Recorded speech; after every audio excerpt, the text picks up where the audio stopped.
Gold and silver are taking a hit, especially gold today, dropping in price over 1%. And there's two reasons for this, and we're going to talk about those in this video as we explore.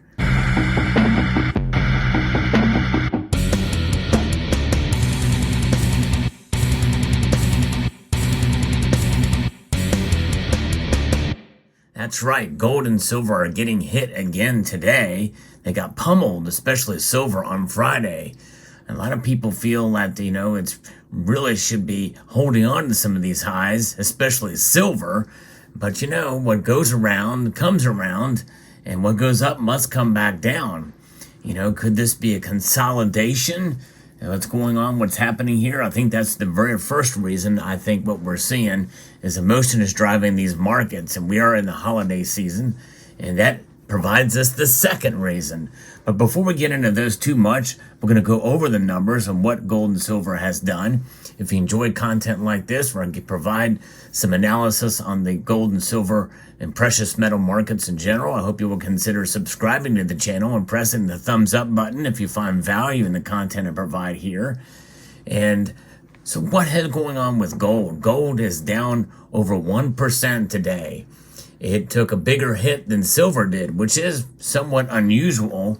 But gold is down $23.30 today to $1,982 for the metal and 20 cents. Silver is down 15 cents today, down to $22.92, below that critical $23 level.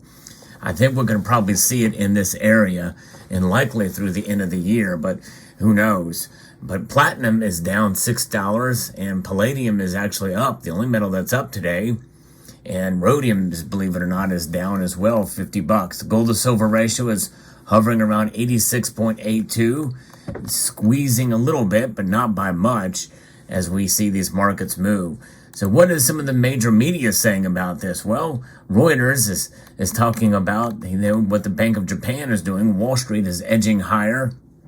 And this is all concern about what's going on with the consumer price index. They're expecting some good news there, but good news can be interpreted in a number of different ways in the precious metal space.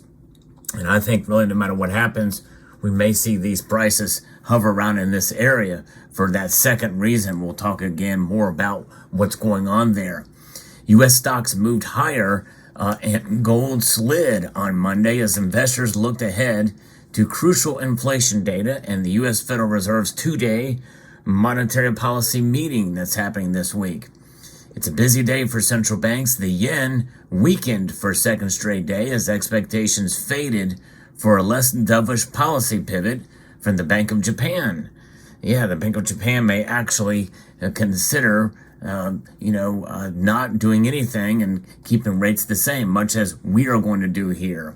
All three major U.S. stock indexes turned higher as the session progressed, and while their gains remained muted, the benchmark S&P 500 briefly touched this year's highest intraday level. In fact, if we look at the markets, the Dow Jones is up 157 points. The Nasdaq is up over 28. The S&P is up just above 18 points. So those are all climbing. Gold, though, has dropped to a near 3-week low as the dollar firmed and treasury yields rose. The dollar index is indeed up 11.11% to 104.07. There's a lot we don't know about this week. We don't know what inflation is going to be. We don't know what the Fed is going to do, and we don't know what retail sales are going to be, according to Rob Hayworth, senior investment strategist at CFRA Research in Seattle. And on the back of all that, investors seem to be feeling okay about the market. Well, I think no matter what inflation comes, if it comes in under 3%, I think that would be surprising, but it is quite possible.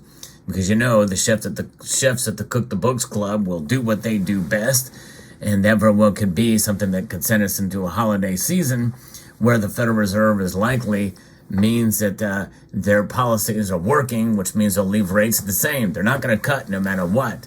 And even if inflation upticks a bit, let's say it goes up to 3.3 or 3.4 or 5%, They aren't going to do anything either. They're not going to raise rates. I think it's too delicate of a policy of an economy for them to do that.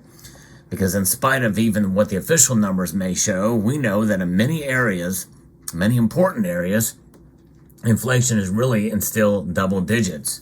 So I think that is what the backdrop of this is now. But that could provide still some strength for the dollar and bond yields going up, and that could really put some pressure on gold and silver. Likely, we're not going to see the price of gold and silver bounce after this, no matter what is said there. I think it's likely going to stay in the area where it is now. And I'll give more information about that here in a moment. The Labor Department's closely watched Consumer Price Index report due on Tuesday is expected to show inflation still cooling, but staying well above the Fed's 2% annual target. Yeah, it'd be very surprising to see it fall anywhere near there, but we could see the high twos. The FOMC, which stands for the Federal Open Market Committee, has a 2-day monetary policy meeting that ends on Wednesday, and its interest rate decision and the release of its summary economic projections. While the Fed is largely expected to let the Fed's fund target rate stand at 5.25% to 5.5%, market participants will parse the central bank's dot plot and summary economic projections to assess its likely path forward. Interest rate decisions are also expected from the European Central Bank on Wednesday and the Bank of England on Thursday. We've had coordinated central bank policies for some time, locking arms as they battle inflation and send rates to high levels. Hayworth added, but they could start to break ranks. Inflation seems to be falling faster and the economy weakening more in Europe than in the U.S. So that is something to be seen, and the difference there between those areas, and that could have an effect. What happens in Europe, Japan, and in England very well could have an effect on gold and silver prices here, because it's the sentiment, it's a global sentiment of where things are going. And but really, in reality, how many people are going to be paying attention to this, which is why I don't think we're going to see gold and silver prices move much from where they are now. Which means that, my prediction for silver is even less likely to come true. And really, I never really had much hope, really ever since September, that we would see silver reach $28 an ounce this year.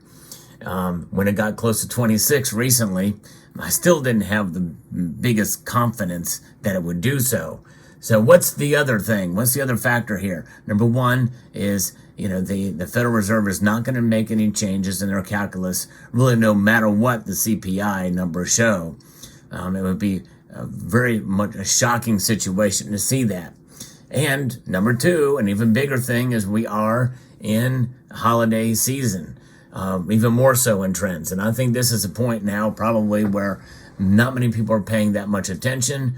We're seeing the further, maybe you can consider this a consolidation back down to kind of some of the levels before the big rise in gold and silver prices. People selling off, not in the mood to buy much more because they're buying gifts and it's a holiday season. We are in holiday season, Hanukkah and Christmas, and so therefore likely there's not going to be much movement at all, in either direction. And I think that kind of lull is just coming a little bit later now, as we are heading down towards the center of the month, which means that as we go forward here, more and more people are starting to take time off, including market participants, which will not be buying ETFs and doing much in terms of market activity. So, but, that's just my assessment, and who knows what could drive and move markets during these times, but I kind of highly doubt we're going to see a whole lot of activity here. I've been surprised before. I will be surprised again with something that could happen tomorrow or Wednesday in terms of the markets and what the perception of some of these data that are going to be coming forth and the meeting. Remember, whenever Jerome Powell speaks, even though the things he's been saying has pretty much been a boilerplate many, many times as they try to get inflation down, could be interpreted psychologically to one direction or another, and we could see big moves again in the precious metal space. Who knows? But I kind of doubt those big moves are going to lead to an increase that we saw before. I think that's done. I think if anything, we could see him plunge further. But these are just my opinions. Who knows?